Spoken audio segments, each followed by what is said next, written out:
Labvakar! Radošiem ļaudīm jāsasparojas divtik, jo vismaz modes pasaulē jau sen ir pārprodukcija.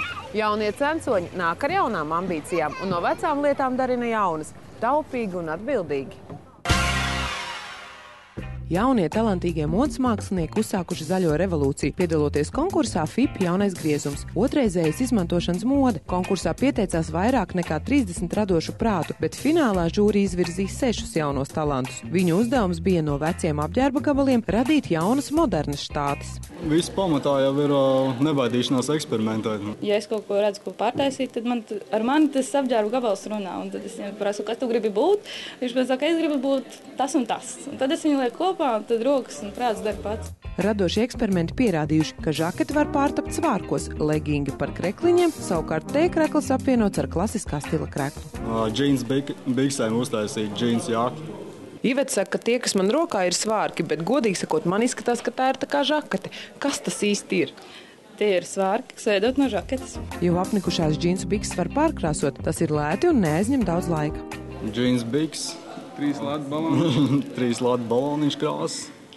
Un principā, ja viss ir izdomās, tad neko daudz neprasa kaut dažas stundas. Visus konkursantu darbus varēs aplūkot modes lielveikalā Domina 6. maijā, kad žūri izvēlēsies uzvarētāju un pasniegs 1000 latu naudas balvu. Bet skatītājiem būs iespēja atbalstīt zaļo revolūciju, iegādājoties neparasta dizaina lietas. Kāzu sezonu pasludinam par atklātu, un kā nu ne, ja tikko ir noslēdzies neparastāko kāzu kleitu šovs, un teātros arvien biežāk tiek atainots latviešu kāzas.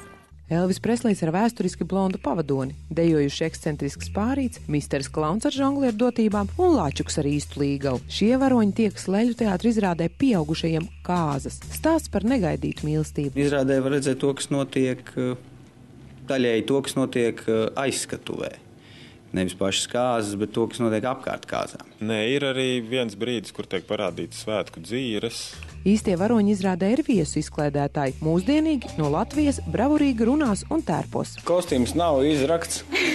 Tātad kostīms ir pavisam jauns, pavisam svaigi šūts ar visādiem spīdumiem skaistiem un skaistu drēbīti un skaistiem atlokiem.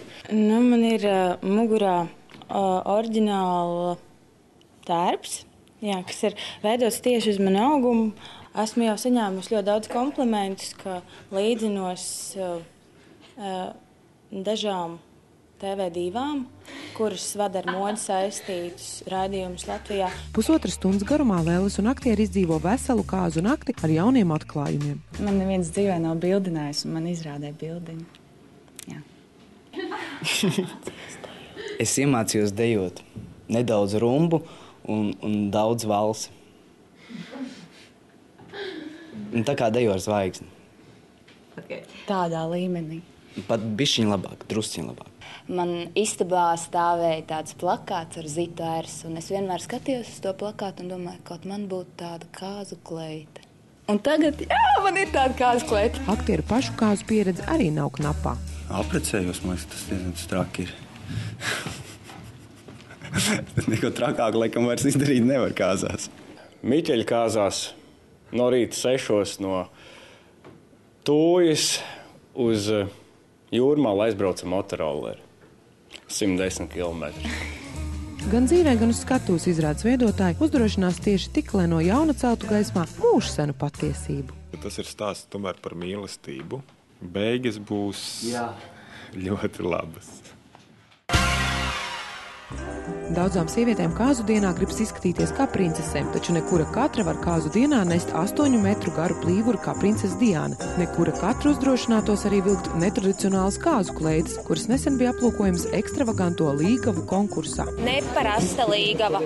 Līgava, kas atšķirās. Līgava, kas negrib parastu baltu kleitu un parastu plīvuru.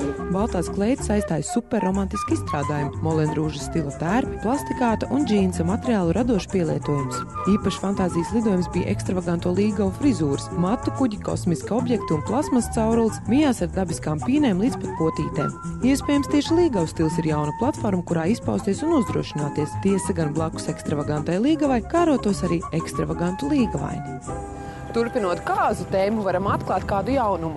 Pasaules tendence trash the dress, ja iznīcinām kāzu kleitu, nu pieejam arī Latvijā.